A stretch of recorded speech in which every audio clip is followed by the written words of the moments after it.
Ladies and gentlemen, what are the three most important words for any pro-life apologist? What is the pro-life argument? What is the abortion debate really about? In fact, why do you think people abort their children? Why do they think the solution to their problem is to kill their own children? In fact, is it really a child? How can you convince people to be pro-life? And actually, how can you do it in 1 minute? What are some of the toughest objections to the pro-life position? What about rape, incest, these kind of things? How can you answer that? And what should we think of the change in the Republican platform right now? Are both parties just pro-abortion now? What's the difference? And what are some practical ways you can deal with this issue? What are some practical ways you can deal with this issue? And for all this, we're going to be joined tonight by my friend Scott Klusendorf, who I think, and many other people say, is one of the top 2 or 3 speakers on the pro-life issue in America today. And he is a guy that is actually teaching a course for us right now on this. We'll tell you more about that later. He's also the author of The Case for Life, Equipping Christians to Engage on the Issue. Here he is, ladies and gentlemen, the great Scott Klusendorf. Scott. Dr. Frank, always good to see you. How are you? I am well. Always good to see you. Thanks for having me on. Hang on, Scott. I got double audio here. Hang on a minute. This is all live, so things are kind of doubling up on us. But hang on just 1 second. All right, stand by. All right, that should work. All right, go ahead, Scott. Sorry. Great to be on your show, Frank. Thanks for having me.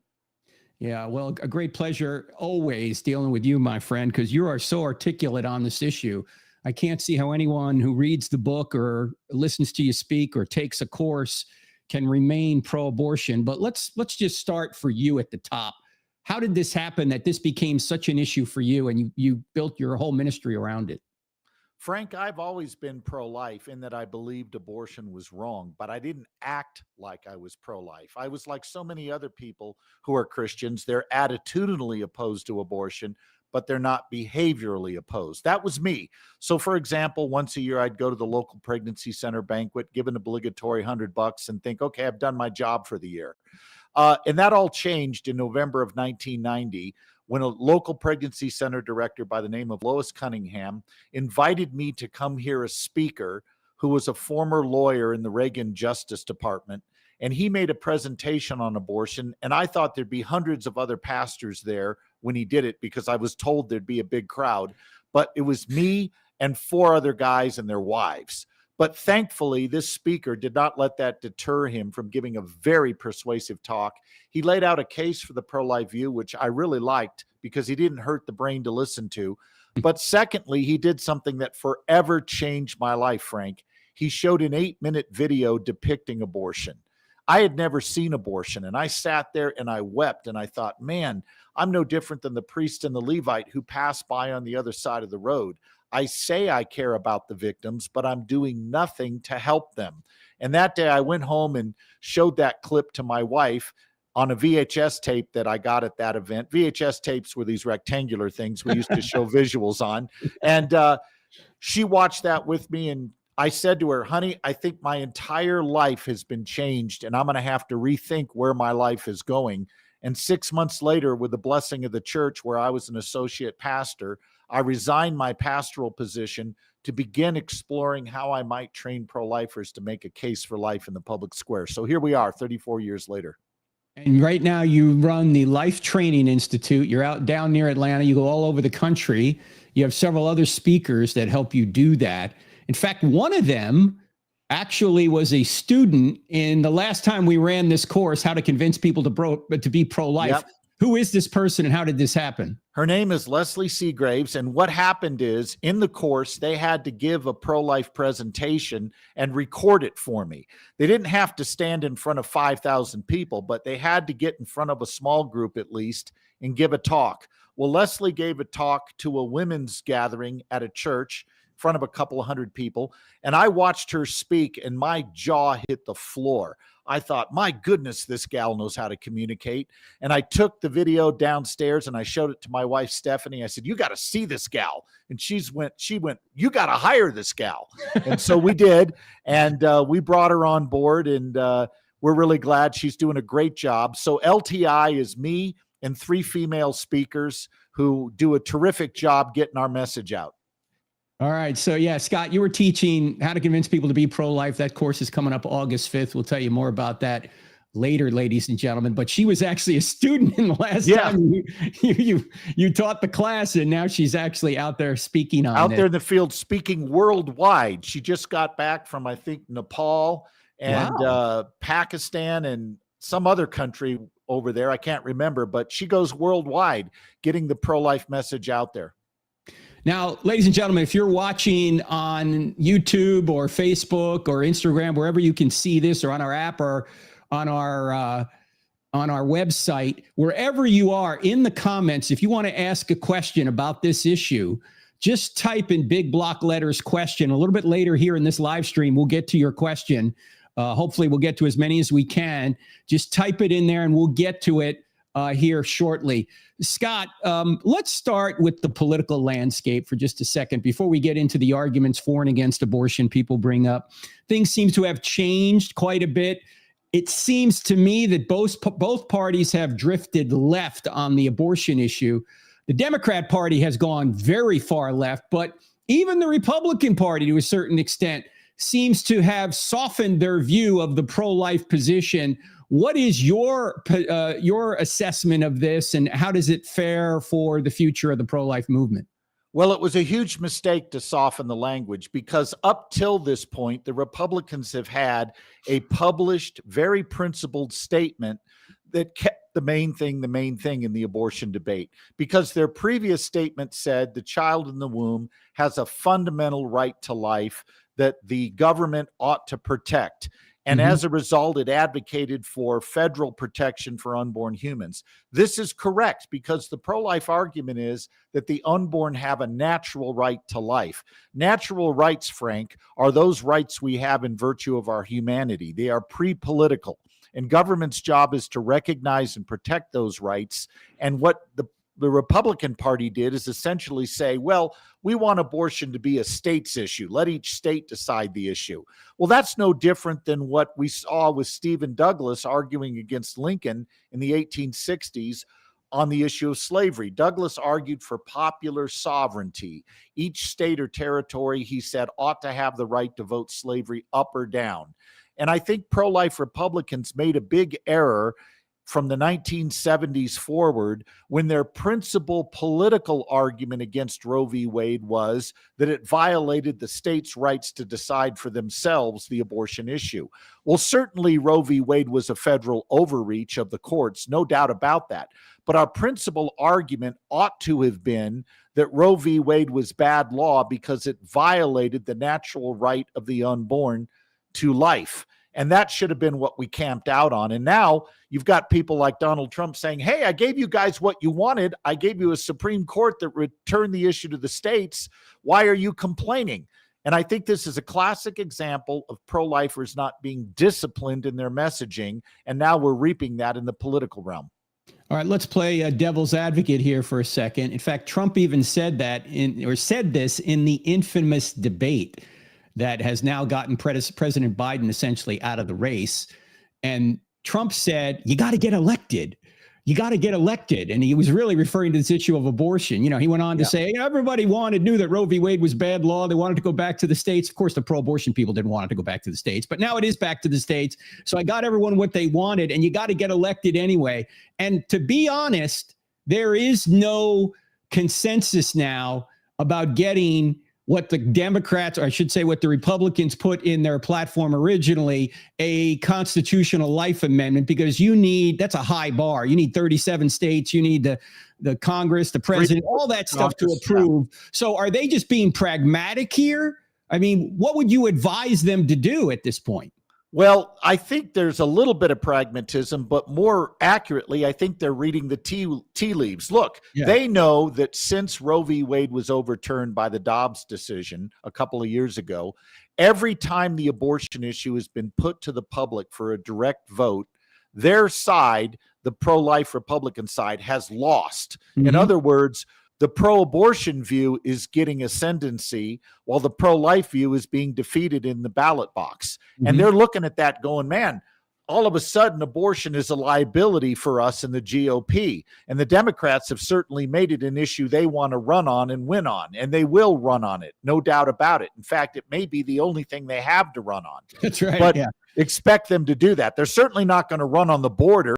They're certainly not going to run on the economy or gas prices or inflation. So they're going to run on abortion. And Frank, there's a sizable number of Americans who have convinced themselves that if they do not have an alleged right to intentionally kill their own offspring, they have no rights at all. And that's going to be a tough thing for the GOP to overcome. So I think they're looking at this going, we better soften our language here, or we're not going to get our campaigns going. I think that's a mistake, though, because you end up giving up your principle, which you can never do. Now, I don't think this means the Democrat Party and the Republican Party are equivalent on the issue of abortion. The Democrats promote abortion wholesale. They promoted wholesale overseas by using our tax dollars to fund abortion overseas. They promoted wholesale within our own country, and they promoted wholesale in the media. The Republican Party is more of a fear-driven base that is afraid if we talk about this issue too much, we're going to lose votes. So I don't think there is equivalence here. There is still a substantial difference between the parties, and one could argue that platform language doesn't mean that much when it comes to each individual politician anyway, because the Republican Party has always had certain governors and representatives in the minority, but they've had them, who are pro-abortion. And that will continue to be true, but the vast majority of elected Republicans will be pro-life. And I believe that given a choice between a party that will promote evil wholesale and one that will limit some of it, even if it won't do as good a job as it should, I'm still, as Greg Kokel points out, going to go for the second-class fireman rather than the first-class arsonist. So you're not a person that says it's all or nothing. If we can't ban abortion completely, I won't compromise with anybody to save some babies. No, I'm not that. And listen, as Christians, we have a moral obligation to limit evil and promote the good insofar as we can, given this current election cycle. How do we get excused as Christians from doing the best we can to limit evil simply because we don't like what a party did? I think we have to stay in the game and fight. Let's get that principled language back in the platform next election cycle. Do you think there's ever going to, well, it's kind of hard to figure this out at this point, Scott, but at what point do Christians and pro-lifers say we got to start a third party? You do that when the GOP expressly says we now think abortion is a fundamental right and we are going to promote it just like the Democrats do. At that point, there is no difference between the party. Scott, but now there is.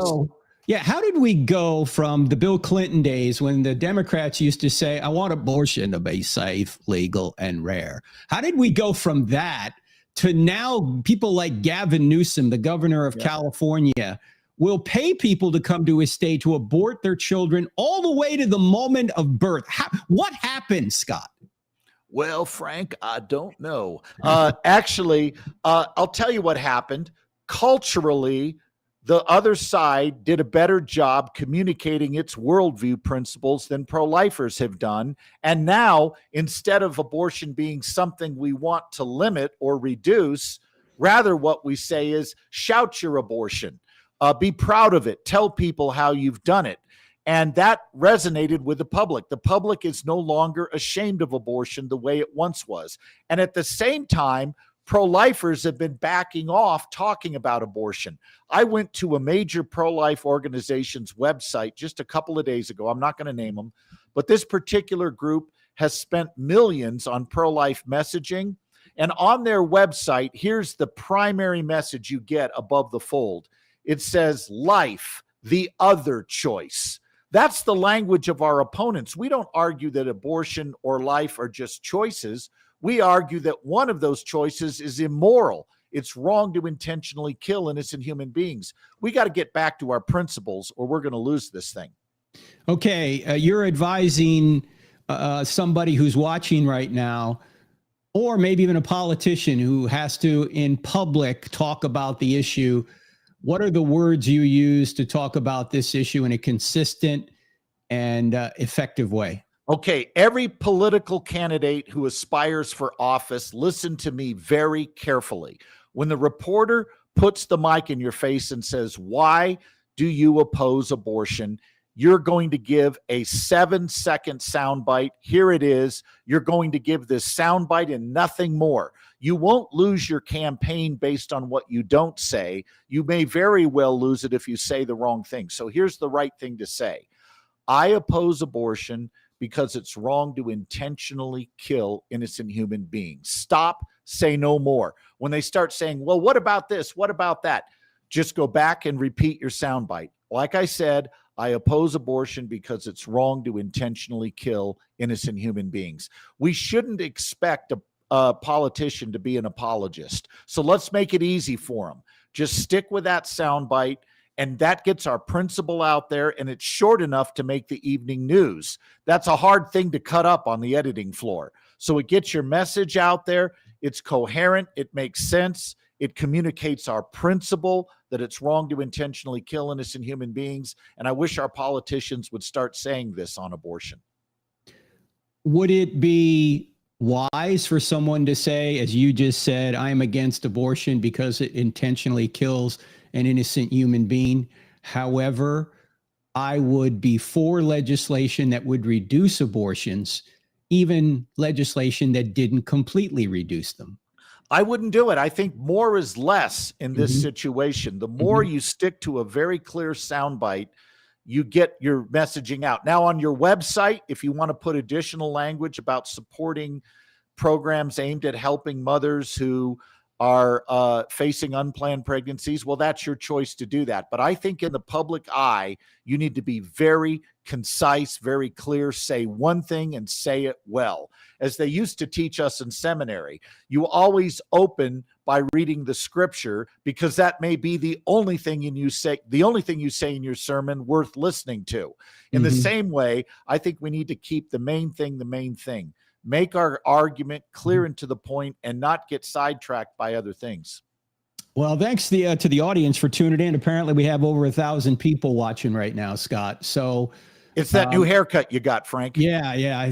Gee, can you tell I didn't even wash my hair today. I went into a pool. That's what I did. That's how good this looks, Scott. The chlorine took care of it. It's hot here in Charlotte, ladies and gentlemen. Yep. We have some questions rolling in, but I got a few more of my own questions, Scott. In the course, How to Convince People to Be Pro-Life, I know you talk about the power of imagery. Yeah. And there's a lot of problems that people have if you use imagery to communicate the evil of abortion. However, imagery was something that you've already said has helped you understand the truth about this issue. So how do you use imagery in an effective way? Well, I'm not advocating we spring graphic pictures on unsuspecting audiences, but I think when you tell people up front what they're about to see and you give them the option of looking away, you have certainly done a good job of laying the groundwork for letting these images be seen. Look, people know that images depicting violence can be helpful in reawakening our moral sensibilities. I imagine most of the people watching us right now paid money to go see movies like Schindler's List, Hacksaw Ridge, Saving Private Ryan, and other movies, Flags of Our Fathers, that were very graphic, or they watched miniseries like Band of Brothers or The Pacific that portrayed incredibly gruesome scenes, but everybody understood that these images conveyed truth in a way that no words ever could. But yet when it comes to abortion, people go, no, we can't do that. We can't show these images. That's somehow inappropriate and distasteful. Well, wait a minute. Shouldn't we be intellectually honest in the Socratic quest for truth and look at all of the evidence, even if we find it personally repugnant?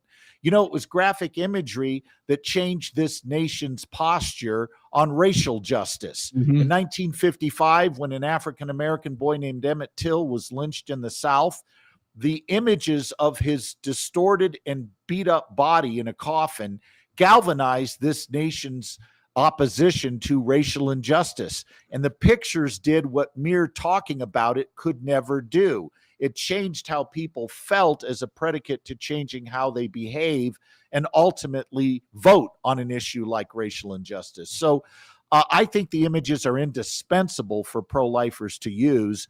And if we don't use them, we're aiding the other side in covering up the truth. Yeah, it reminds me of what happened to Eisenhower when he uncovered Buchenwald. Maybe you could tell that story, Scott. You'll tell it better than I can. Well, Dwight Eisenhower, the supreme Allied commander in Europe, had a Jewish aide in World War II that toward the end of the war began badgering him to go look at one of the recently liberated death camps. And Eisenhower didn't have time for it. He told the aide, look, I got to prosecute a war here. I don't have time to go look at your bleepity bleep camps. But the aide did not give up. He kept pressing in on Eisenhower. And finally, just to get the guy off his back, Eisenhower said, fine, I'll go look at your camp.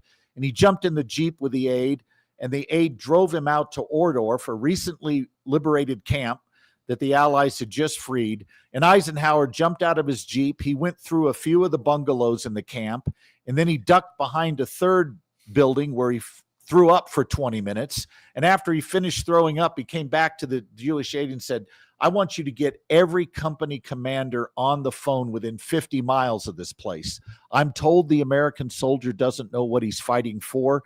When he sees this, he'll know what he's fighting against. And it was the imagery that changed the Supreme Allied Commander's point of view on why we were prosecuting this war. And the same is true for a lot of pro-life Christians who are attitudinally, they say, against abortion, but they don't lift a finger to stop it. And the images convey truth in such a way that they compel a behavioral change in many people. I know, because I was one of them. And you have a 1-minute video on your website that I always refer people to. Ladies and gentlemen, the website is caseforlife.com. I think that's the right That's correct. URL. Caseforlife.com. Anyone watching right now, when we're done with this live stream, or even now, if you want to go over and look at it, just come back. Go watch the 1-minute video on caseforlife.com. It's a Vimeo video. I don't think YouTube would allow it up. Whenever I tried to put it on YouTube, they take it down. Yeah, they do. They do take it down. Because I've used that video in presentations on this issue, and the video immediately gets censored by YouTube. It's too true. It's only 1 minute. It will show you the results of an abortion in all 3 trimesters. And if you watch that video and are still pro-choice, I'm not sure you still have a conscience, because you will see the results of an abortion.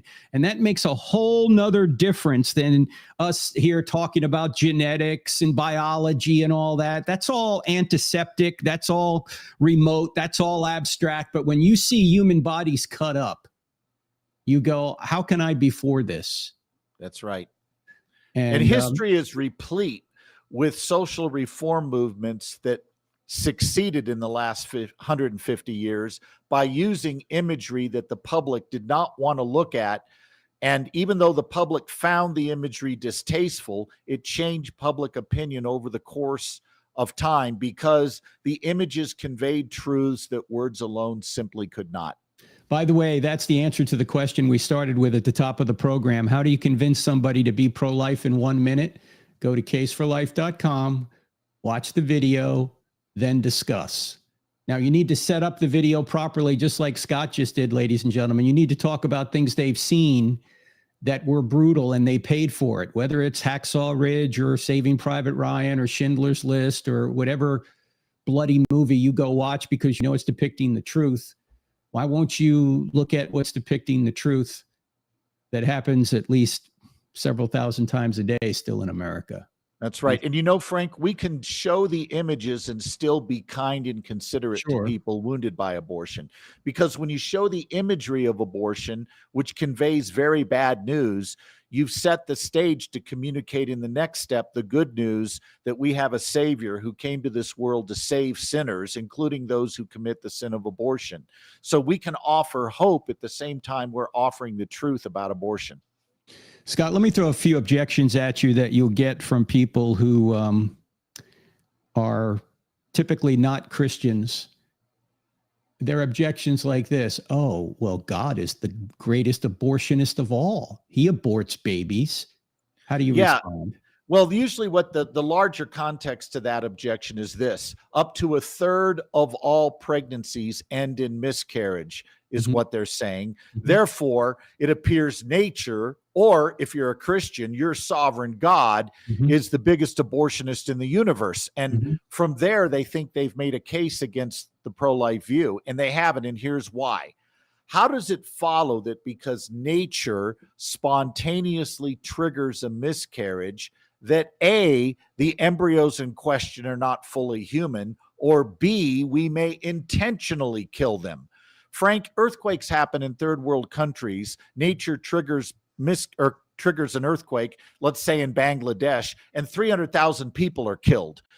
Does that follow that mass murder is justified? So the fact that nature or even God does something does not mean we can intentionally do it ourselves. That's the mistake in that objection. You know, I had a woman at Central Oklahoma University a number of years ago saying she couldn't believe in God because he killed people in the Old Testament. So I asked her the question, well, where are you on the abortion issue? So she said, well, I'm pro-abortion, or she used pro-choice. And I said, can I ask you a question about that? Why is it that when God plays God in the Bible and decides who lives and dies, he's immoral? But when you play God here on earth and decides who lives and dies with regard to abortion, somehow that's your moral right. God can be God, or God can't be God, but you can be. Yeah. How can you explain that? You know? Yeah, that's crazy. By the way, if execution by God means you're not human, all the people that died in Sodom and Gomorrah and in the flood were not human. So I think this line of reasoning is very vacuous. How about the real tough issues? They are tough issues. And I've heard you say this, Scott. This is, I think, a very great statement about this issue. Abortion is not morally difficult. It's emotionally difficult. Yeah. So how do you deal with the tough issues of rape, incest? You know, that kind of stuff? I think when it comes to an issue like rape, for example, people sometimes have psychological complexity and they confuse that with moral complexity. For example, suppose I have a 14-year-old niece and she gets raped and she's pregnant. Do I feel sympathy for her? Of course I do. But it doesn't follow that because I feel sympathy that there's no morally correct position to take on the issue. Morality and psychology do not always align because sometimes we have to bring our feelings in line with what's right. That's what morality is essentially about. So morally speaking, it's not difficult to answer the rape objection. And it comes down to this: how should a civil society treat innocent human beings that remind us of a painful event? Is it okay to intentionally kill them so we can feel better? For example, suppose I had a 2-year-old sitting next to me right now, and this 2-year-old had a father that was a rapist, and that's how he came to be. And let's say that every time the mother looked at the child, she was reminded of what she went through. Would it be okay to snuff out the 2-year-old so the mother can feel better? Well, right away, everybody's going to say no, because you can't intentionally kill innocent human beings just to help someone else feel better. That's the moral principle. Now, that argument right there clarifies the moral issue here. We don't get to intentionally kill innocent human beings to help ourselves feel better. So if the unborn are human, the fact that they were conceived in a way different from you and I do not mean we can execute them. The unborn should not be executed for the sins of their fathers. So that moral principle is not hard. But psychologically, people go, wow, that just sounds so heartless to force that woman to go through with this pregnancy when that child will remind her of what she went through.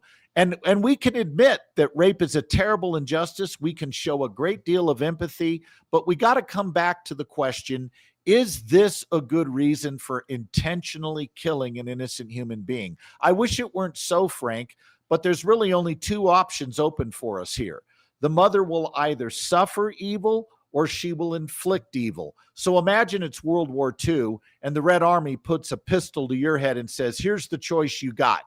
You can either take this pistol and shoot your own mother through the head, or we're going to shoot you through the head.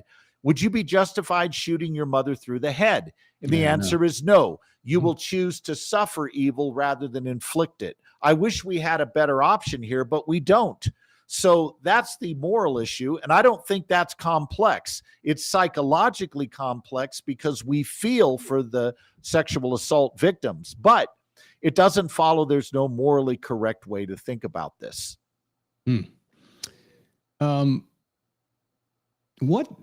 What is the best argument from the other side? If you could just be steel man the pro-abortion argument, Scott, what would you say is their best, not emotional, but really if they had a case, what would it be? I think their best rhetorical argument is to grant our major premises and say abortion is okay anyway. So somebody like a Judith Jarvis Thompson or a David Boonin who says, even if the unborn are human persons with a right to life, you cannot force the mother to provide support for her unborn offspring if the mother wishes to withhold that support. And the typical argument is a blood transfusion case. If I am suffering from a deadly disease, I cannot force you to give me a blood transfusion. In other words, to use your body to sustain my own life. You may withhold that if you wish. And that's their argument. Of course, the flaw in it is this. You can't get from a right to withhold support to a right to intentionally kill an innocent human being. And by the way, I'm not the only one to point this out. Perhaps the most prominent pro-abortion philosopher of the moment, Kate Greasley, over in Oxford, has written one of the most persuasive rejoinders to this whole bodily rights, bodily autonomy argument you will find. And here's her principal case. You cannot get from a right to withhold support to a right to intentionally kill an innocent human person. If the unborn are persons with a right to life, you can't intentionally kill them in the name of withholding support. You know, our colleague Frank Beckwith has a great way of putting this. He says, calling abortion merely the withholding of support is kind of like someone suffocating someone with a pillow and calling it the withdrawing of oxygen. There's a whole lot more going on here than merely withholding support. So that's my rejoinder to that argument. But I think it has rhetorical force for the other side because it seems like they're willing to bite the bullet. They're willing to say, I'll grant you that the unborn are human with a right to life, but we get to kill them anyway because you can't force the mother to use her body to support the child if she doesn't want to use her body that way. Now, you put out a Facebook post about a week ago, Scott, that I actually put your name on it and put it in on my Twitter feed just to see how people would react to it. I said, I'm getting death threats. Yeah, here's what my friend Scott Klusendorf wrote. And it had to do with this idea of unity because, look, after Trump was shot, people came out and said, oh, we need to have unity and we need to tone everything down. We get the toning down thing, you know, with all this rhetoric about, and unfortunately, President Biden today was still calling Trump a threat to democracy. Okay. Yeah. So they're right back to the rhetoric, but let's leave that aside for a second. Everybody says, well, is there a candidate out there that can unify us? And you pointed out at this point, that's impossible. Why? Well, here's why it's improbable, because the issue in front of us is not really personality. The issue in front of us are worldviews. And the vast majority of Americans hold worldviews that are antithetical to the worldviews that are grounded in scripture and grounded in objective morals and natural rights of human beings. Our primary problem is you've got about 35% of the voting electorate that is very pro-abortion, very pro-gay marriage, very pro-trans rights, for example, and doesn't believe that objective morality exists. It's all a matter of something we construct according to our preferences. All right, before you go any further, though, Scott, hold on to that, because I know you know this, but I want to make sure our audience gets it. They say there are no rights. There's no objective rights. The people way over on the left, which Kamala Harris would be one of these. She's there. People. Okay. Yet don't they think there are certain trans rights and rights to abortion and rights to same-sex marriage? So how do they deal with this contradiction? Well, what they do is they argue that government is the source of rights. So when I deal with people who say to me, a woman has a right to an abortion, my very first question is, where did that right come from? And they'll say, well, the Supreme Court granted it. Okay, if you're going to argue that government is the grantor of fundamental rights, then the same government that grants a right to an abortion can take it away. Quit complaining that Roe was overturned. But then they turn around and say, no, women have a fundamental right to an abortion. All right, where does that come from? You can't make that argument without assuming a transcendent grounding point for human rights. And as you've pointed out many times, especially in your book, Stealing from God, you can't just pluck rights out of thin air. You got to ground them somewhere. And the problem they have is they have no grounding point. If government grants rights, government can take them away. The pro-life view does a better job explaining human rights. We have certain rights grounded in our human nature that government doesn't invent. Government's job is to protect and recognize those rights. These fundamental rights are pre-political, meaning they're not government generated. You have them simply because you're human. Well, those on the left reject that language because they don't believe there are objective human rights any more than they believe there is objective right and wrong. So the problem they face is, how are they going to ground their rights claims and their moral claims? All right, so you got that wing. You got the far left wing that believes you can mutilate children, and parents now have no right to know if their kid is transitioning. This was a law just passed by Gavin Newsom in California, law 1955, which essentially makes the government the parents of your children. That you don't have a right to know the kid is transitioning, but they do, and they can transition your kid for you. Okay, that's right. One worldview. I know there's probably a blend in between. What's the other worldview that?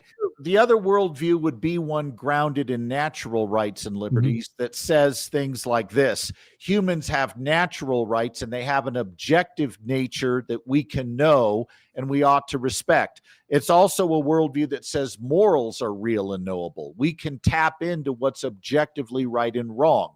It's also a worldview that says truth is not subjective. It corresponds to reality, to the world as it really is. And these two starting points are so much at odds right now, I think they're unbridgeable by any particular political candidate.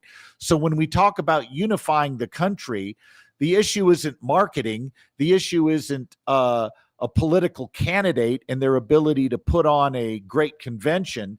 The issue is people are going to vote worldview. And the reason why I think the GOP is going to have an uphill fight this November, the election ultimately is not going to come down to Joe Biden being a senile old man.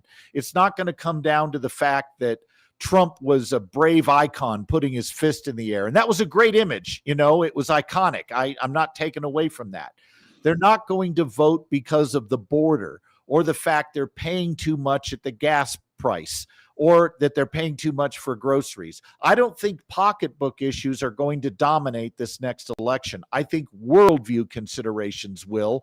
And if the GOP does not get serious about defending what principles they have left at the worldview level, I think they're going to face an uphill fight. Frank, you wouldn't give up your religious views for money.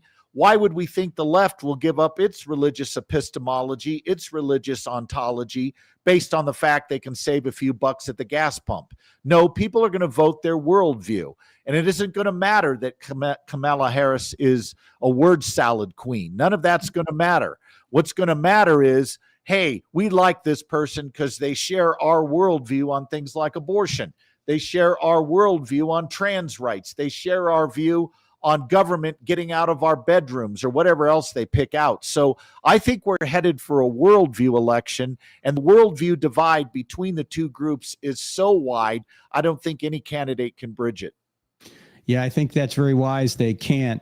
Although I've noticed, and I'm sure that's true of many voters, I've noticed that a lot of voters now are voting more personality too. There's that. Whether, I can't stand Trump and I get it, or wow, Kamala Harris, she's, as you just said, a word salad queen. She's not a serious person at all. How could I vote that way?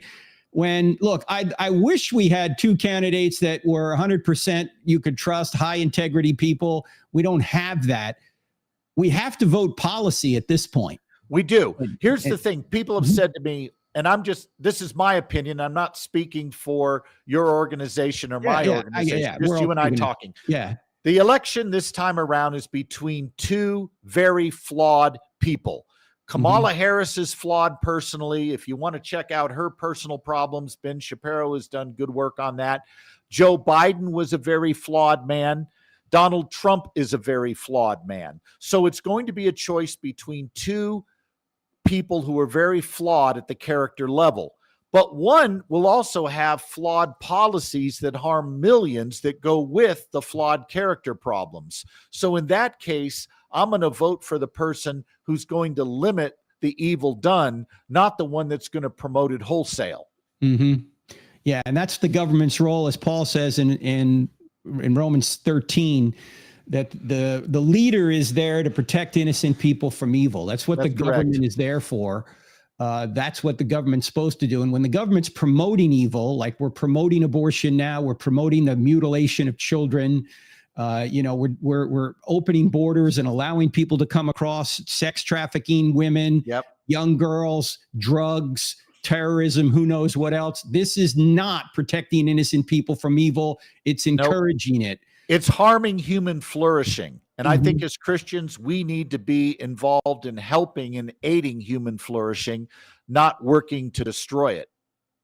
Now, ladies and gentlemen, we're going to go to questions now. If you have a question for Scott, just type in big, bold, capital letters question, no matter what social media site or website you're on. We'll try and get to them.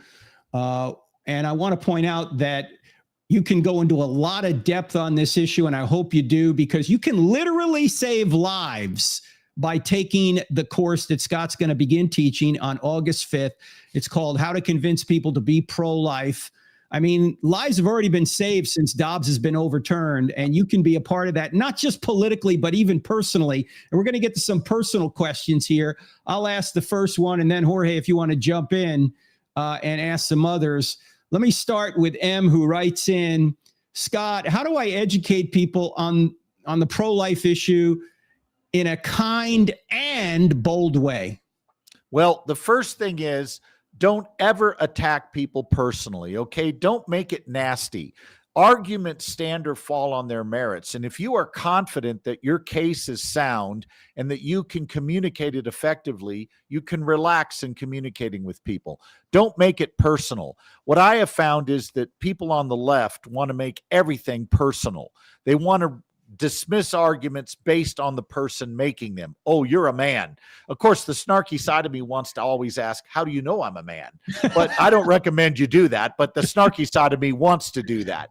But the truth is, arguments don't have gender. People do. And if no man can speak on abortion, Frank, Roe v. Wade should have been discarded from the start because it was decided by 9 men. 9 men, so yeah. Arguments stand or fall on their merits. And the first way to make sure you're kind and a good ambassador for Christ on this issue is stick to the arguments. And when people get nasty, instead of getting defensive, I like to try to disarm them a little bit. You can start by saying something like this. Can I call time out for just a minute? Allow me to make an observation. I made a case that abortion was wrong because it intentionally kills an innocent human being. I defended that claim with science showing that from the very beginning, from the one cell stage, the unborn are distinct, living and whole human beings. I argued philosophically there was no essential difference between you, the embryo, and you, the adult, that would justify killing you back then. Differences of size, level of development, environment, and degree of dependency are not good reasons for saying we could intentionally snuff you out then, but not now. I noticed that in response to that case I made, which I think I presented some pretty good evidence for, you didn't engage my argument. You called me names. You called me a misogynist. You said that I hated women. Well, maybe I do, maybe I don't. But how does that refute the actual argument I made? I'm committed to the Socratic quest for truth. If my argument is flawed, I'm open to hearing that because I really do want my beliefs to line up with reality. But calling me names doesn't help me make a better argument. Scott, though, if a woman has had an abortion or a man has encouraged one, it's going to be hard for them to emotionally accept your argument because what you're saying essentially convicts them of doing a great evil. So how do you get by that? It's sort of like what's going on in the trans issue now. The parents who have tried to transition their kids are going to have a very difficult time admitting they made a mistake. Yeah. So how do you get past that? Can you get past that? Yes, you can. In fact, I spoke at a church several years ago where this same story I'm about to repeat has been repeated several times over since then. But here's what happened. I spoke on a Sunday morning and I preached on abortion. And before the service, the pastor said to me, I'm kind of nervous about you speaking. And I'm really nervous about that video you want to show depicting abortion because I know there's people in my church who have had abortions and I want to spare them a guilt trip. And my answer to the pastor was this: Pastor, if we don't show that video, we're not sparing wounded people guilt. We're sparing them healing because unconfessed sin has them out of fellowship with Christ. So I showed that video. I gave a presentation on the pro-life view where I communicated truth very clearly on it. And afterward, a young woman came up to me in her mid-30s. She took my hand and she wasn't going to let go of it. And I didn't even need to guess what she was going to say. I knew it. She said, I'm really glad you showed that video because when I was 19, I made a choice, a decision I now regret. And oh, by the way, you met my husband. That's the pastor you talked to before the service. It wasn't his kid. It was a previous boyfriend's. But she said, I want to thank you for showing those images because as I watched that film, I realized that me and the Lord had unfinished business. I had kind of just buried my abortion and didn't want to think about it. I just tried to move on. But in all honesty, I couldn't. But as I watched that video, I realized that me and the Lord still had some unfinished business there. And I want to do what I can to help other church members work through that unfinished business. They started a post-abortion recovery group in that church, and it was packed out for well over 2 months. Why? Not because we hid the truth of abortion, but because we clearly communicated it. So sometimes the most effective way to help people is to be truthful, not hide the truth, but to actually be truthful and then point them to a Savior who can heal their guilt. And how many abortions did you prevent by showing that video, Scott? I don't know, but I'm sure a lot. I'm convinced we prevent a lot of them. In fact, I've had post-abortion women say to me, I wish I had seen this 20 years ago, 10 years ago, 11 years ago, whenever it was. If I had seen that and knew then what I knew now, I would have made a very different decision. And that raises a good point, Frank. For those who say we shouldn't use these visuals because they're afraid they're going to turn people off, my question to them is this: are any of the reasons you would give for not showing this video worth the price of children's lives that might have been saved had you been more courageous? I think we got to put that question to people. And I know it's a sticky one, but they need to answer it. Scott Klusendorf, ladies and gentlemen, has thought of every possible objection to the pro-life position. And if you want to be as good as he is at this issue, you just need to go to crossexamine.org, click on online courses, and you'll see how to convince people to be pro-life. The class starts August 5th. There are 6 live Q&A Zoom sessions where you can interact with Scott and the other students. So you want to be a part of that. Here's the great Jorge Gill, ladies and gentlemen, joining us, who has been running this whole live stream and also has some other questions. So jump in there, Jorge. I actually want to interact with a commenter that is on our YouTube. His handle is Uncritical Thinker, and he's been back and forward with a lot of our audience. And by the way, I want to thank all of our audience because we have over 1,600 people watching live right now, at least in my counter here. And we know that our people watching through our website and through our app. So we thank you all for watching and tuning in, and make sure that you share this. It's very encouraging for us. So we have Uncritical Thinker talking about babies under 3 months aren't human. They don't have a functioning brain, so aren't in need of defendant. Scott, how do you answer that? Okay, just to make sure I understand his question, he's saying that any child under the age of 3 that lacks a sense of self, a sense of existing over time, is not a person with a right to life. Is that what he's arguing? Yes, and not only that, also, he was talking about that the unborn are not human beings, period. Okay, on that point, his argument isn't with me. His argument is with the science of embryology, which clearly states that from the earliest stage of development, uncritical thinker was a distinct, living, and whole human being. He wasn't part of another human being like skin cells on the back of my hand. He was already a distinct living member of the human family, even though he had yet to grow and develop. That's the science of embryology. Now, anybody who disputes this, I have a question for them. How is it possible for two human parents to create offspring that is not human, but later becomes so? They need to answer that question. It's not enough to just assert with no evidence that the unborn are not human. That's a nice opinion someone might have, but there's no reason for me to accept that as a good argument for denying the humanity of the unborn. They need to answer that question. How is it possible for two human parents to create offspring that isn't human, but later becomes so? That question needs to be answered, and they need to answer it from the science of embryology, not just asserting an opinion.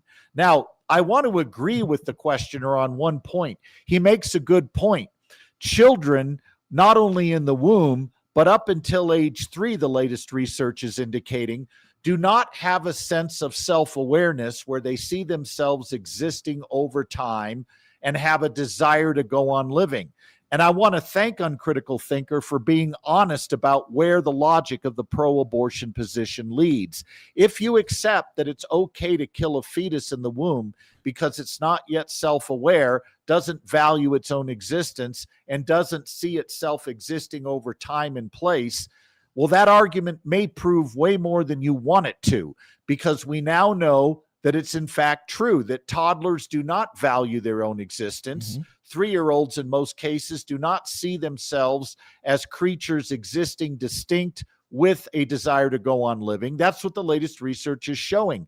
But if you're going to link personhood and a right to life to those traits, you're going to have a huge problem grounding human equality. If it's true that the right to life is based on something gradient, like your level of self-awareness, those with more self-awareness will have a greater right to life than those with less. And you can throw human equality on the ash heap of history. Plus, all of these cognitive arguments have terrible, terrible counterexamples we can point to. For example, let's say that before you have self-awareness and an ability to see yourself existing over time, you're merely a potential person, but not an actual one. Something along the lines of what Michael Tooley and Peter Singer might argue. Well, that would mean then that only actual persons have rights. Potential ones do not. So that would mean if we had a cognitively disabled 10-year-old who didn't have the cognitive ability, say, of even a 3-year-old, it would be okay to kill the 10-year-old to use his organs for harvesting for children who did have that cognitive ability. It would mean there'd be nothing wrong with organ harvesting on these women, or these children rather. And it would mean not only that we are allowed to kill them for organ harvesting, it's obligatory to do it, because if only actual persons, those with cognitive ability, have a right to life, then we are obligated to protect them at the expense of only potential ones who do not yet have that mental architecture. So I think there's horrific consequences that logically follow. This is not a slippery slope argument.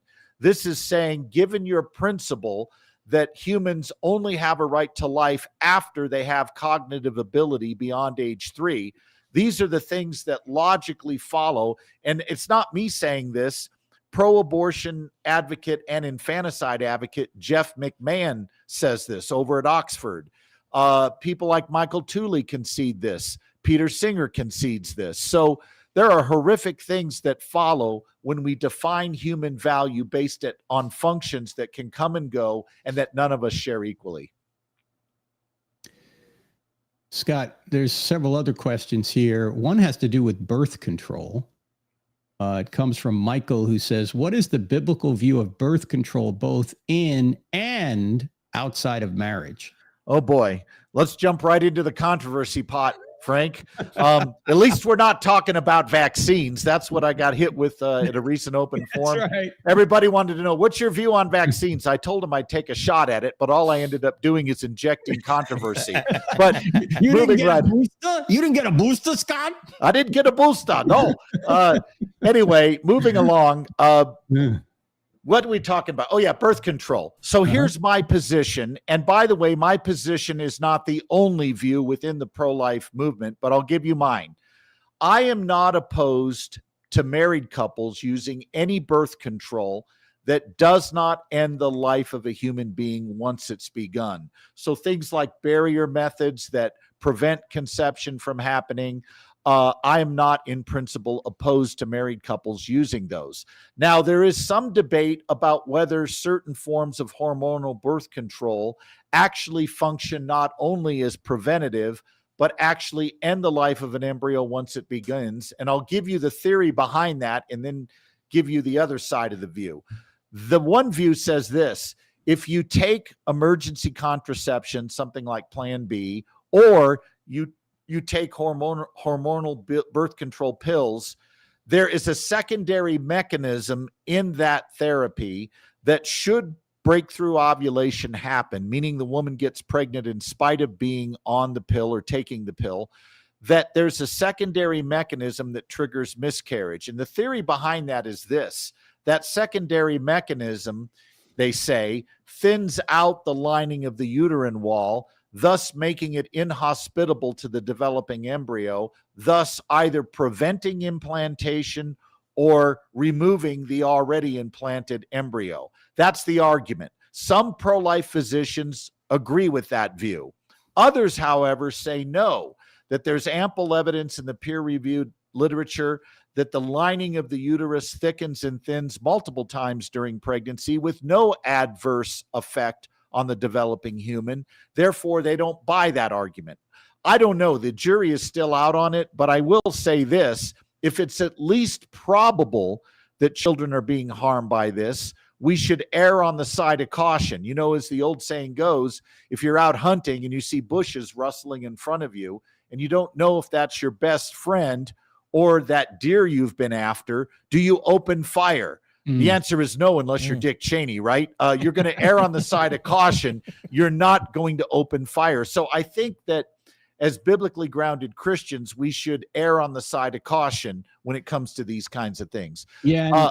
The biblical view outside of marriage would be, well, you're not supposed to be having intercourse outside of marriage. There's that too. That's yeah. right. That's my first question. Why are you engaging in an activity that is not only unbiblical, but is naturally ordered toward the begetting of children? Yeah. Got another question here from Brandon from YouTube. Says, if the law recognizes a child in the womb as a person in a vehicular homicide case where the baby's in the womb, when the baby in the womb dies, why doesn't the law apply the same in the case of abortion? Yeah, this is a really tough question for abortion advocates to deal with because it forces them into cognitive dissonance. Look, even in a liberal state of California, Gavin Newsom's territory, right, that we talked about earlier, California prosecuted a man named Scott Peterson for double murder, for killing not only his wife, Lacey, but killing their unborn child. And in a state that allows abortion wholesale and promotes abortion wholesale with tax dollars, he got prosecuted for double murder. And people scratch their heads and go, wait a minute, if the child in the womb is not a human being and it has no rights, then why are we prosecuting him for double murder? And they have a point. Why are we? And I mean, it gets really absurd when you stop to think about it, Jorge. Imagine this. In 29 states, if you engage in the homicide of an unborn child, you get prosecuted for homicide at one level or another. Imagine this. You're on your way to have an abortion. You're a pregnant woman. And en route to the abortion clinic, you have an automobile accident with the abortionist who's going to kill your child in 10 minutes. Guess what he gets charged with? Vehicular manslaughter in a majority of states. But if you make it to his clinic and he kills the child there, no problem at all. That's just absurd. But this is the cognitive dissonance that our public lives with. And again, it comes back to why visuals are so helpful, because they can break through that gridlock of cognitive dissonance and force people to face what's really going on. Scott, what do you say to friends and relatives who are considering abortion? I mean, forget the whole political thing for a second. The people watching right now are going to have a lot more influence over people around them than what happens politically. So what do you say to a sister, a daughter, a friend who wants to have an abortion? Well, the first thing I would say to the pro-life Christian who's engaging a person like that, you are not strong enough on your own to deal with this. So the first thing I would do is ask the person for their consent to do two things.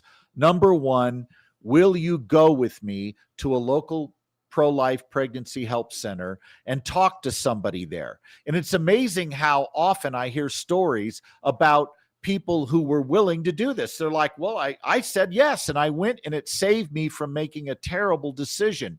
And all it took is a friend saying, would you be willing to go? I'll take you. I'll go with you. And it's not a forcing thing. It's an invitation. And these pregnancy centers do a great job encountering women who are facing very difficult times because of a pregnancy they didn't plan on. The second thing I would do is I would go to caseforlife.com, scroll down to that video we talked about, that 55-second video on abortion, and ask the person considering an abortion, would you be willing to watch what your choice entails? Don't force it on them without their consent, but ask if they'd be willing to look at it and see what's really at stake. Jorge, that's actually prolifetraining.com. Caseforlife.com is where that video is. And ask if they're willing to watch the video. Now, some people think, oh, that's kind of rude, isn't it? Let me ask you a question. What's worse, a person seeing an abortion or actually having one? So I would invite them. There it is right there, the video with the warning sign on it. And it gives a warning that the footage will be difficult to watch, so the people will be warned.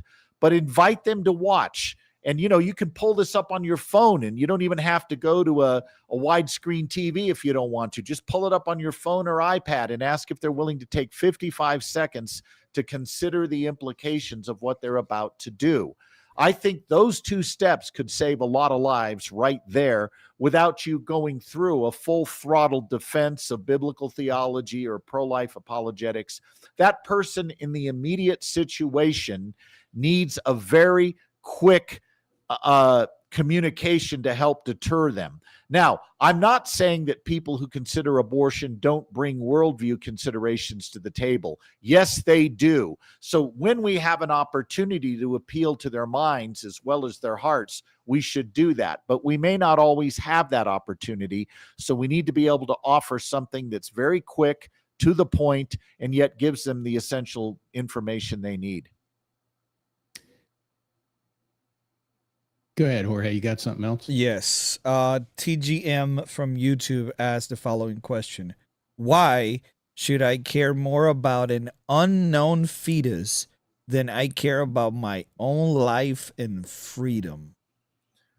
Well, the problem there is if we get to intentionally kill people we don't know, that would mean it's okay for me to go drop bombs on third world countries that are full of people I don't know. What we're really talking about here is not why should I care, but what he's asking is why shouldn't I have a license to intentionally kill people I don't know? Well, that would justify killing strangers who might knock on your door.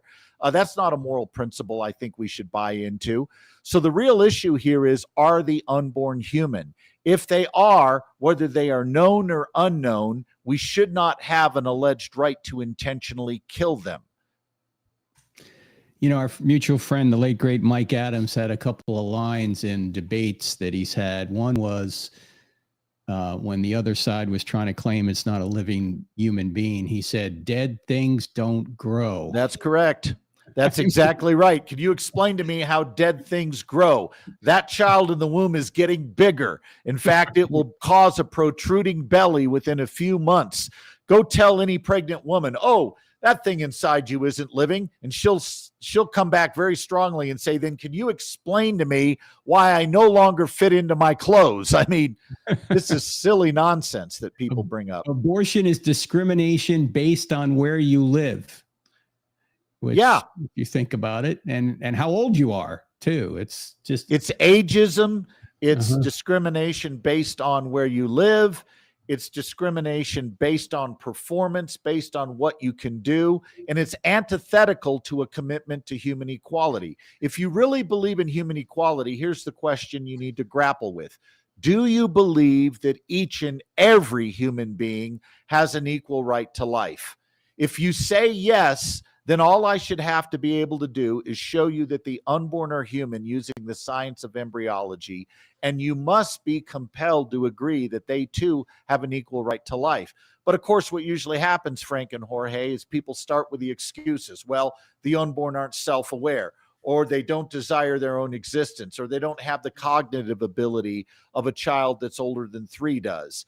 And all these things get asserted but never argued for as to why they're value giving in the first place. What are some of the issues you're going to be dealing with in the course before we go back to more questions? And folks, if you have a question, just put it in big block letters, question, wherever you're watching.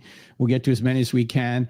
The course, how to convince people to be pro-life. What are you going to be teaching there, Scott? I mean, some of the stuff we've talked about. What else? Well, the first thing we're going to look at is the nature of arguments. Arguments are not mere assertions. They are a couple of premises followed by a conclusion. We're going to learn how to formally state the pro-life argument. We're then going to talk about bad ways people respond to arguments. Things like the genetic fallacy. Oh, it was just misogynist men who invented the pro-life argument. Well, maybe they did and maybe they didn't. How does that change the validity or soundness of an argument? Or somebody might reply, well, that's just your religious view. Look, Frank and Jorge, arguments are either sound or unsound, valid or invalid. Calling an argument religious is a category error, like asking how tall is the number 5. It doesn't work. You got to do the hard work of actually refuting the argument. So we're going to talk about why arguments stand or fall on their merits, not the person making them. Then we're going to go through the pro-life argument part by part and show why each premise is sound, why it's sound to say that abortion is intentional killing, why what we mean when we say abortion is wrong is objective rather than subjective. We'll look at all of that. Then we'll look at the scientific case for the pro-life view. What is the science of embryology? What is the unborn, and how can we know it? Then we'll look at the question of what makes humans valuable in the first place. What gives us our dignity and rights? Is it something we have by nature, or do our rights come from our ability to perform at certain functional levels? And we'll look at why only the pro-life view can account for human equality. Then we're going to do something that a lot of people in the pro-life movement have never done before.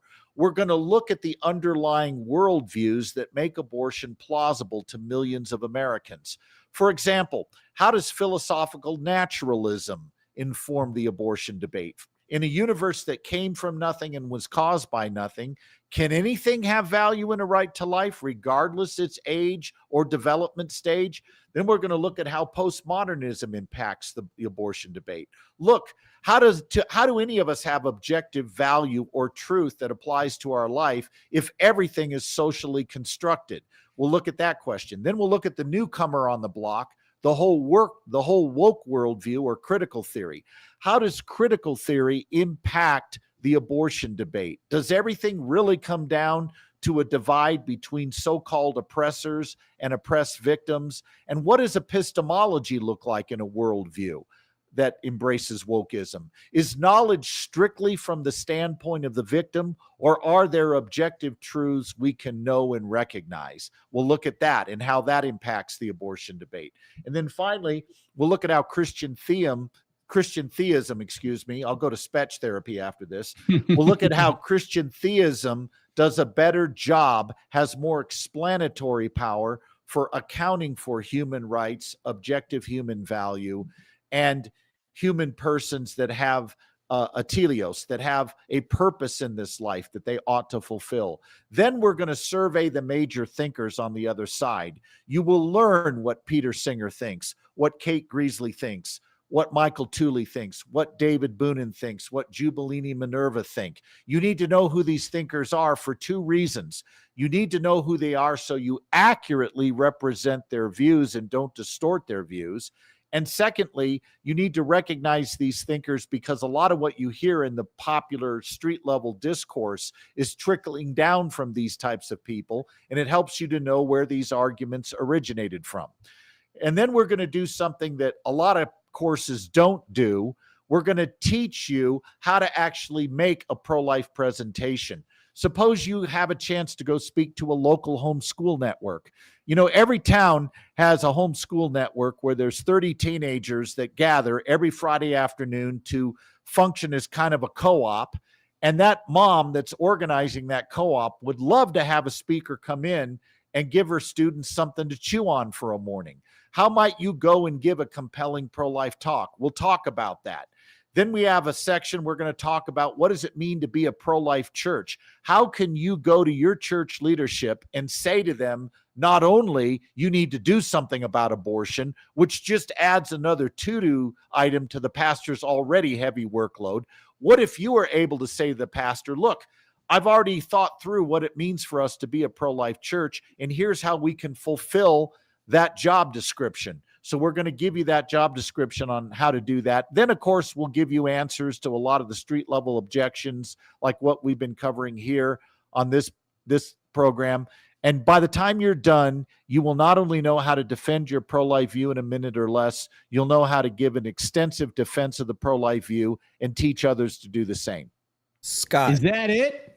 Is that all That's you it. got? That's all you're going to get. That's, if you want to join Scott, and I know you do after hearing that, go to crossexamine.org, click on online courses. August 5th, the class starts. You can sign up after that too, because the first Zoom is probably a week or two later, but you'll have live Q&A Zooms with this man, Scott Klusendorf, and you'll learn from him and one another. So this is a very important issue. Other than bringing someone to the Lord, what could be more important than saving someone's life? Absolutely. I mean, come on. What else Absolutely. we got Q&A wise? I got a good one here from Rick James, not Rick James, Rick James. Okay. Mm-hmm. Rick James was a musician. Right. Mm-hmm. Right. Not That's Rick right. James. Yeah. How do I go about getting more involved in the pro-life movement? Okay. Sign up for the course. Let's start there. But Mm-hmm. step number one, you need to master the moral logic of the pro-life view. You need to read up on this issue. You need to know who the major thinkers are. You need to know what the major arguments are. And that's why we did the course, of course. But beyond that, you also want to plug in locally. Look, we may not be able to change Washington, D.C. It may take a while to reorient the GOP and bring them back in line with their principles, but you can make a difference in your community. Two ways. Number one, you can donate time and resources to your local pro-life pregnancy center that does great work reaching out to women who are facing pregnancies they don't know how they're going to handle.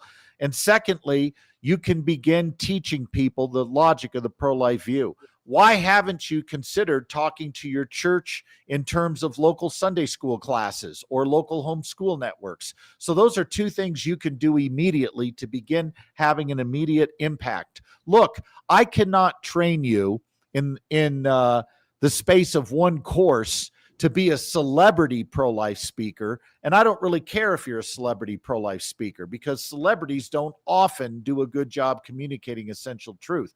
But we can equip you to be effective in a way that saves lives and equips others. So I think starting off by mastering the logic of the pro-life view is the first step. And we help you do that with resources we offer in the course. Scott, we have a question about the life of the mother. Other than a fallopian tube pregnancy, is there ever a case where killing a baby would help the mother survive? I am unaware of any case in obstetrics where we have to kill the child to save the mother. I am aware of cases like ectopic pregnancy where ending the pregnancy with the foreseen but unintended result is the loss of the embryo can be in play.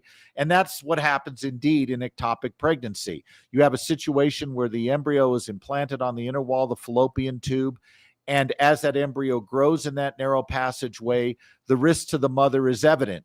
She could hemorrhage to death. Now, if you're a pro-life physician, you will first do your best to manage the pregnancy. You will treat both the embryo and the mother as patients, but you can't always do that. So what about those cases where if you don't end the pregnancy, the risk to the mother's life is very, very grave? Well, you as a pro-lifer, as a physician, are faced with a choice. Do you do nothing and let 2 humans die, or do you act in such a way that you save 1 life with the unforeseen but unintended result that the child also dies? And I would argue you should act to save the life of the mother. You're not intending the death of the unborn there. You foresee its death, but you don't intend it. And you have a morally sufficient reason to weigh in and go with your intention here. The morally sufficient reason is saving the 1 life you can save rather than letting 2 humans die.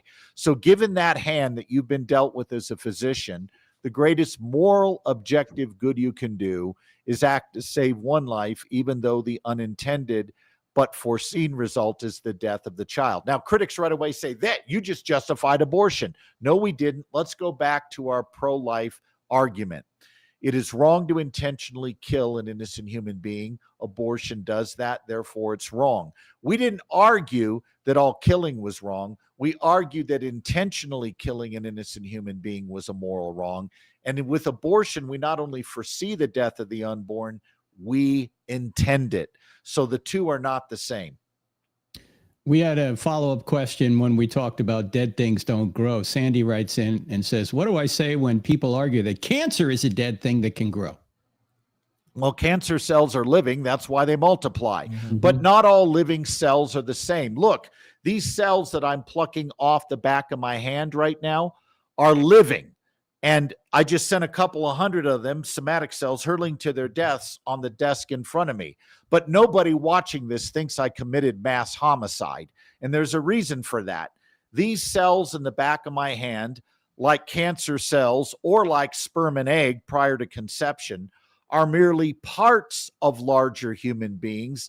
They are not distinct living human organisms at the earliest stages of development, the way you were when you were an embryo. So what people tend to do is confuse parts with wholes. Yes, these cells are living, but they are not living organisms where each part is working to enhance the health and development of the other.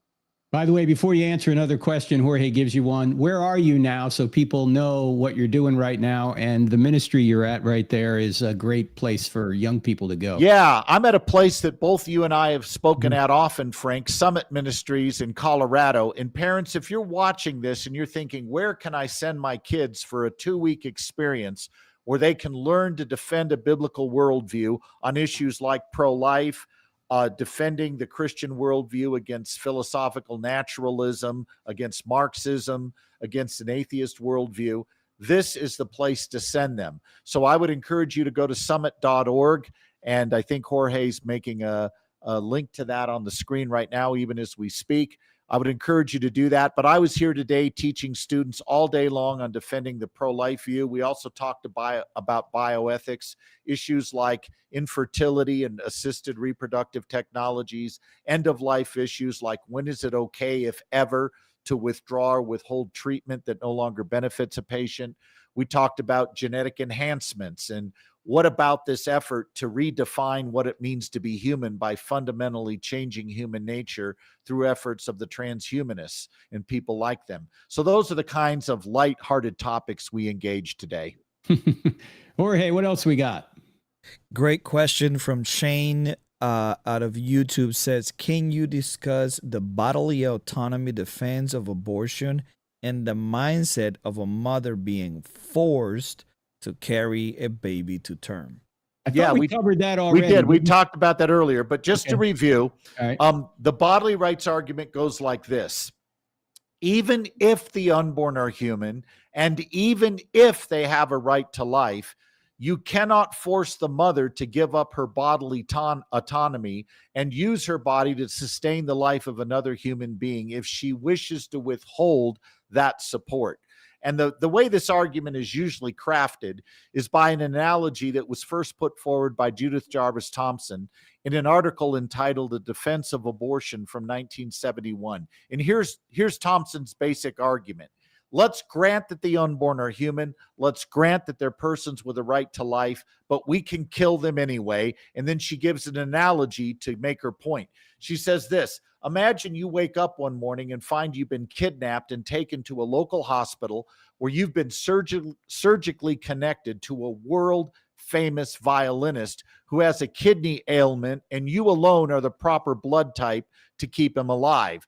And you wake up that morning finding yourself surgically connected to this violinist, and you're struggling to disconnect as you come to, and the hospital staff appears at your bed and says, "Stop, you can't disconnect. He's a human being with a right to life, and even though this is an inconvenience for you, for the next 9 months, he needs your body, and then he'll be cured, and you're free to go. But till then, too bad." And then Thompson asks this question: it would certainly be nice if you let your body be used that way, but must you?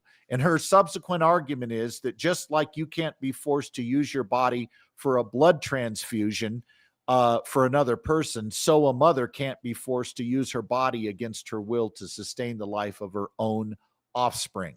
That's the basic bodily rights argument, but I think it can be challenged on a number of different ways.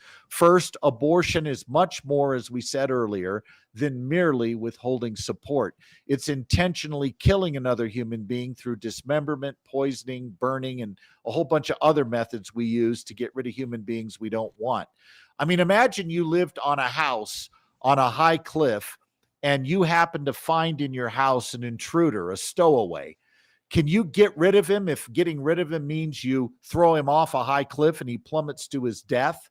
Or to use an example, a colleague of mine, Steve Wagner, brought up one time. He said in the movie Up, many of us have seen that movie Up, the old man, Mr. Fredrickson, that wants to get away from everything, so he puts balloons on his house and goes up into the clouds through these giant helium balloons.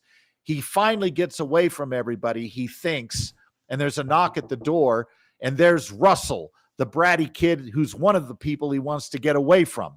Russell is at his porch. Russell hid on the porch while the balloons lifted the house up. Russell is an uninvited guest. He did not get Mr. Fredrickson's consent to be there. But can Mr. Fredrickson just throw him off the porch and cause him to plummet 10,000 feet to his death in the name of withholding support? As pro-abortion author Kate Greasley points out, as we mentioned a moment ago, you cannot get from a right to withhold support to I have a right to intentionally kill an innocent human being. So that's the principal argument against it. We go into it in more detail in the course, but that's the short answer. You can't get... Go ahead. No, I was going to say, but how would that even hold right now with our common sense? If you have a 2-year-old or an infant anyway, and you withhold support and allow the baby to die, who would say that that's okay? Well, yeah, and this is a good point. There are some infants, Frank, that are born with allergies to formula, and they can only tolerate their own mother's milk. Would it be okay for a mother to unplug her own child and say, my body, my choice, I'm going to withhold support from you? Would we really think that all she did was withholding support, or would we think she's a moral monster because she was engaging in an act of actually killing her child? I think we know the answer to that. And would they allow the father who decided to leave the woman with the baby, that he would be moral for withholding support from them? They wouldn't tolerate that. Yeah, here's the thing. If we have no obligation to our own offspring unless we voluntarily assume that obligation, that would mean deadbeat dads have no obligation to children they didn't consent to conceive, and we can't go after deadbeat dads and demand child support. Yeah, this whole bodily rights argument really falls apart upon scrutiny, and it's why I think in many cases, it's falling out of favor. There's just too many counterexamples, and it has too much baggage attached to it. and you end up having to explain way too much to even get it off the ground. Scott, let me ask you one other thing, and then we'll take one other question and we'll sign off. But I need to ask you a question. You always hear the pro-abortion side saying things like abortion liberates women, right? Well, yeah. Of course, they never think about all the negative consequences of abortion to a woman. But let's flip that over. How does abortion actually liberate men? Well, let me respond to the first question. If Right. we're morally permitted to do anything that liberates us, I know a lot of parents out there that would like to eliminate teenagers in their home, right? So this Right. argument would end up, again, proving way more. I see that hand, Jorge. You too can be saved. Listen, I think there's a lot of hands from people watching us right now. Teenagers can be a pain in the butt, right? But does that mean we can just eliminate them in the name of liberating ourselves to have more free time? Nobody thinks you can kill a 2-year-old to pursue your career or to pursue a right to travel. So if the unborn are human, killing them in the name of liberation is a gross moral evil, and we can't do it. But, you know, it's true that historically, when you look at the historical evidence, the whole argument for abortion being something that would liberate women was first put forward by men, principally lawyers from the ACLU, who argued and sold feminists on the idea that abortion would somehow liberate them from the obligation of parenthood and pregnancy. And people bought it. But I think what's really happened is men have been given a free backup license that they can engage in premarital sex with as many women as they want with no consequences. I don't see how this liberates women. I think it liberates guys who now have no consequences for where they sow their wild oats. All right. One more question, Jorge. What do we got? I think this last question, and again, I want to thank everybody for tuning in. We have almost 2,000 people. Actually, I think we just broke the mark of 2,000 people watching live. And I just want to tell everybody who are watching from Twitter or X right now, thank you for the support. And I mean, this is a truly important life or death topic. So we want to thank you for that. At Cross-Examine, we wouldn't shy away from talking about the really important things. So this last question, and thank you, Scott, for doing this in coming here all the way from Summit. You over Hey, Jorge, in anytime I Colorado. get a chance to hang with you and Frank, I'm all in. Thank you, brother. Thank you. And we were supposed to do it here in my house, but you know, things have changed. It changed last week, so we did it now. We did it today, and it's just definitely a blessing that we got so many people to tune in. So the last question is Gen X asks from YouTube, says thoughts on incrementalism to abolitionism.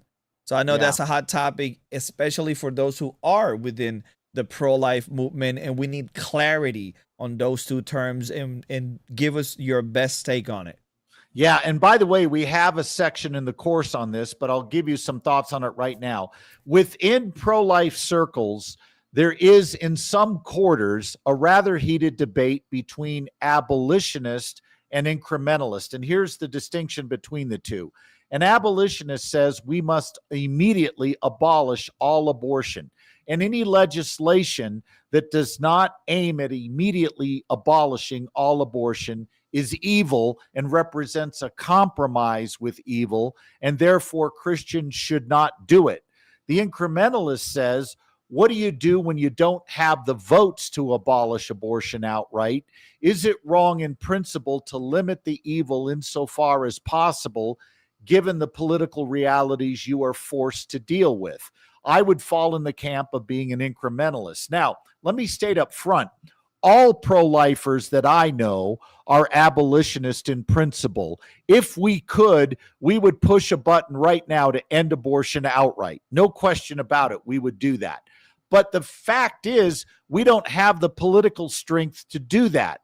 We certainly have the moral authority to do that, but to ban abortion outright, we also need legal authority, which we do not have in sufficient measure to protect all children. So the incrementalist view says this: though your principle must be to protect all unborn humans, it's not wrong to protect as many as you can along the way. And incrementalists are unwilling to let children die whose lives could have been saved through incremental legislation in hopes of an idealized future that may be years down or decades down the road.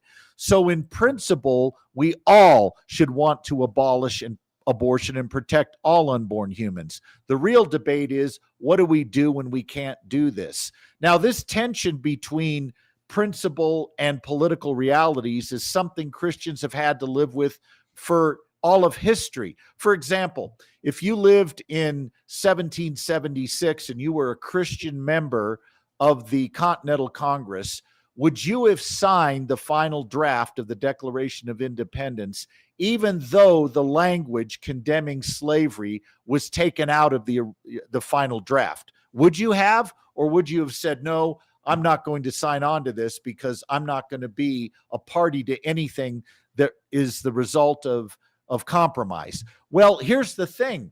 Those that signed that as Christians, including people like John Adams, knew that if they didn't pull the southern states into the Union, slavery would continue unmitigated in those nations, in a separate nation, meaning the separate states, the southern states.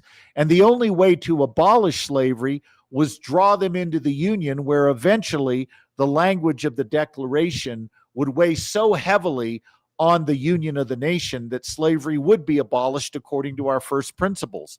Would you, if you lived in 1860, supported Abraham Lincoln, even though he was very clear that he would not work to get rid of slavery in states or territories where it already existed? He would rather only work to limit its expansion into new territories. Right away, people said, well, Lincoln was compromising.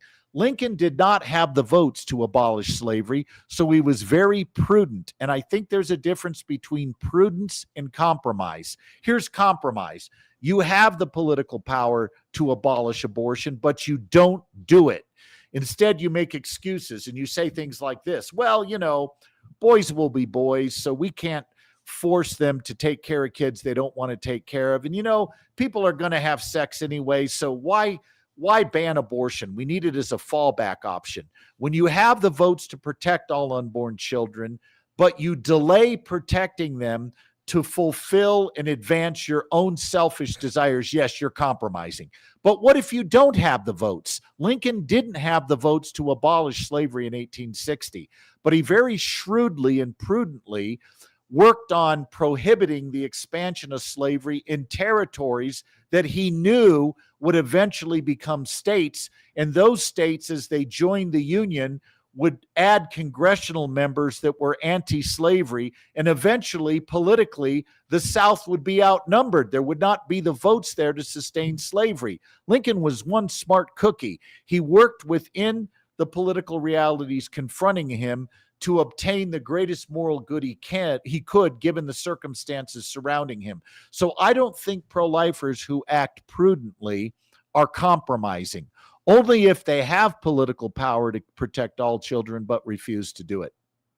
You know, I think God did the same thing. If you read Matthew chapter 19, Scott, that when Jesus is asked by the Pharisees, why did God grant Moses a certificate of divorce, Jesus said, because your hearts were hard. Exactly. It wasn't this way from the beginning. In other words, God brought even the Israelites along incrementally. Yes, he did. He told them they were to take the land little by little. And by the way, the Mosaic law, slavery is evil. We all agree, right?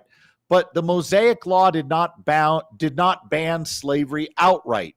Hebrew men were not allowed to make slaves of Hebrew women, but they were allowed to have foreign slaves. Prostitution is immoral, but the Mosaic law did not outlaw it legislatively. You weren't allowed to, those that were involved in the temple system were not allowed to use Hebrew women as prostitutes, but there was no law prohibiting them using foreign women as prostitutes. Certainly an immoral act there is being limited incrementally. And I think if you look at the world of that day, which was a very barbaric day, even those incremental steps represented a substantial move forward in limiting the evil done compared to what would have happened if it didn't have True, those. although the incremental steps. slavery in the Old Testament was indentured servitude, as you know, and Paul Copan Yeah. has written on this quite a bit. It wasn't the kind of slavery we had here 160 Chattel years slavery. ago. Yeah. Frank, Nevertheless, there is an incremental approach. That's Yes. the main point here. Well, even in the Exodus, think about it. What did Mhm. God tell Moses to do? Go and request 3 days' journey to offer sacrifices to our God. He did not go to Pharaoh and say, free my people now, abolish them being slaves. He asked for an incremental step. So I think this is in scripture. And again, I want to make it clear, when we have the political power to protect all unborn humans and we don't do it, we are indeed compromising. But when we don't have the votes, but we do have the ability to protect some, we ought to do it. We should do the greatest good possible we can to limit evil. All right, folks, the course, How to Convince People to be Pro-Life, is at onlinechristiancourses.com. Or you can just go to crossexamine.org like Jorge's doing right now and click on online courses. You will see it there. Scott Klusendorf will be your instructor. You'll have 6 live Zoom Q&A sessions with Scott over the course of about 10 weeks. And you're going to walk out of there much better equipped to save lives. This is going to be a great course, so I encourage you to take it. It's going to be about the 3rd time we've run it. It's a very popular course. Scott, tell people where else they can find more about you and what you do. Well, first, they can tune into my podcast, the Case for Life podcast. You can find that at scottklusendorf.com. You can also find links to it at caseforlife.com. I would also encourage people to go visit my organization's website, prolifetraining.com. And there they can read about our speakers, see what we're doing out there in terms of teaching people to defend the pro-life view. Yeah, who knows? If you do really well in Scott's course, you might become another pro-life speaker like the last course produced a pro-life speaker for Scott's organization. I am very sneaky at uncovering talent. Jorge, anything else? We got anything else before we go? That's it, brother. All right, ladies and gentlemen, please pray for the pro-life movement. It's one of the most important movements, if not the most important movements in the country, because the right to life is the right to all other rights. If you don't have life, you don't have anything. Pray for all of our leaders, from Biden to Harris to Trump and Vance and this election coming up, and go out there and try and make a difference for people, not just politically, but also personally. And Scott Klusendorf can help you do that. You might also, you want to pick up this book, The Case for Life, as well. This will be your textbook for the course by Scott Klusendorf. So, friends, thank you so much. We'll see you on the podcast, the I Don't Have Enough Faith to Be an Atheist podcast, tomorrow, Tuesday, and again on Friday. See you then. God bless.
Yeah.